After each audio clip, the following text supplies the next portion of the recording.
Well, Move It, People is a campaign sponsored by the Lexington Area Metropolitan Planning Organization, which helps keep the environment green and you healthy. Bike and pedestrian planner for Lexington Metropolitan Planning Office, Scott Thompson, joins us now with more on bike safety and what are some of the good rules for the road. Well, we have a couple messages that we'd like to get out. We have 3 directed towards motorists, which is one, to remember that every lane is a bike lane, so be aware that bicyclists may be in the lane. Yeah. And watch out for cyclists, like when you're making right-hand turns and things where there may be a conflict with the bicyclist on the right-hand side of the road.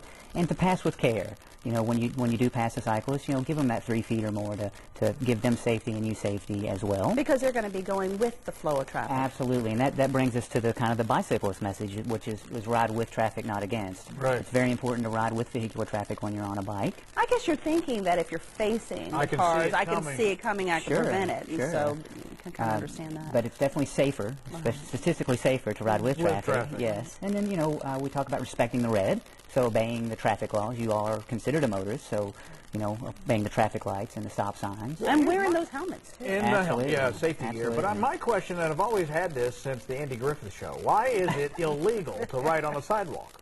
Well, you know, it's not illegal in Fayette County to ride on a sidewalk, but we do know that it's not safe to ride on sidewalks, and primarily because pedestrians or bicyclists? For bicyclists, and a lot of that is because of the intersections. You know, you're out of the view of traffic. Motorists aren't ready to see you, and you're moving at a little faster rate of speed.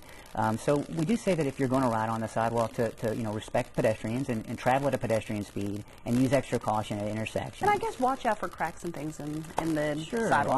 Always good to do those things. But now we're seeing all these green lines and double hash mark things on there. What's going on our roads? Those are 2 different applications. The green paint is what we're using to mark kind of conflict areas. So at the beginning of a right-hand turn lane, that might be coming across the bike lane.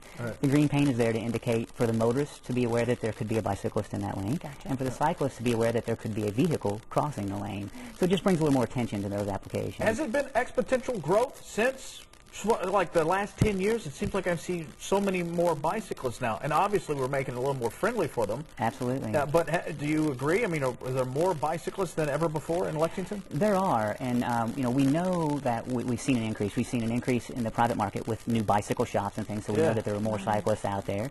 We're actually really starting to actively use bicycle counters to start looking at how many bicyclists are on the road in different locations as well. So we'll have a better picture of that, but we do know that there is an increase based on kind of census data and community survey data. Is that the cyclist counter? Is that a machine or a person?